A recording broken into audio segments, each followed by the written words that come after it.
ब्राह्मण और तीन ठग। किसी गांव में शंभुदयाल नाम का एक प्रसिद्ध ब्राह्मण रहता था। वह बहुत विद्वान था और लोग आए दिन उसे अपने घर में भोजन के लिए निमंत्रण देते रहते। एक दिन ब्राह्मण एक सेठ जी के यहाँ से भोजन करके आ रहे थे। लौटते समय सेठ ने ब्राह्मण को एक बकरी उपहार में दे दी, जिससे ब्राह्मण रोजाना उसका दूध पी सके।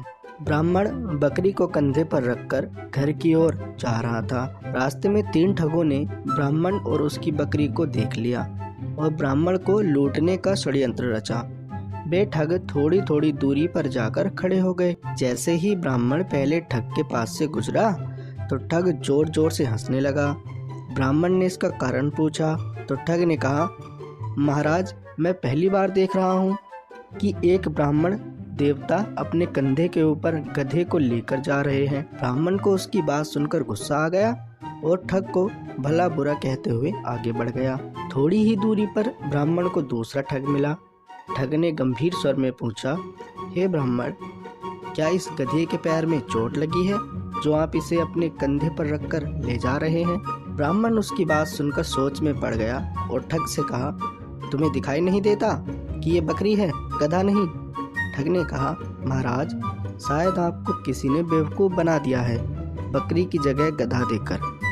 ब्राह्मण ने उसकी बात सुनी और सोचता हुआ आगे बढ़ गया। कुछ दूरी पर ही उसे तीसरा ठग दिखाई दिया।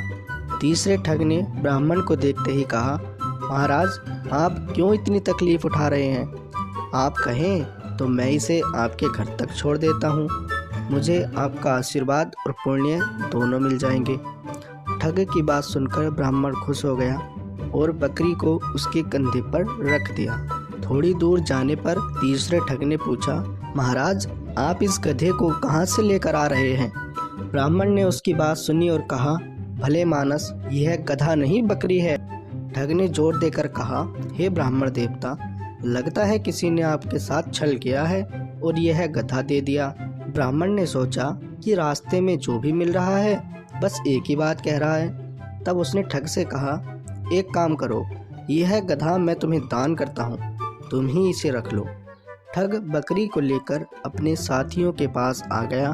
फिर तीनों ठगों ने बाजार में उस बकरी को बेचकर अच्छी कमाई की और ब्राह्मण ने उनकी बात मानकर अपना नुकसान कर लिया। दोस्तों, इस कहानी से हमें यह सीख मिलती है कि किसी भी झूठ को अगर कई बार बोला जाए तो वो सच लगने लगता है। इसलिए हमेशा अपने दिमाग का उपयोग करें और सोच विचार कर ही किसी पर विश्वास करें। दोस्तों, आपको यह स्टोरी कैसी लगी हमें कमेंट करके ज़रूर बताएं और ऐसे ही मज़ेदार कहानियों के लिए हमारे चैनल को सब्सक्राइब करें और बेल आइकन को ज़रूर प्रेस करें।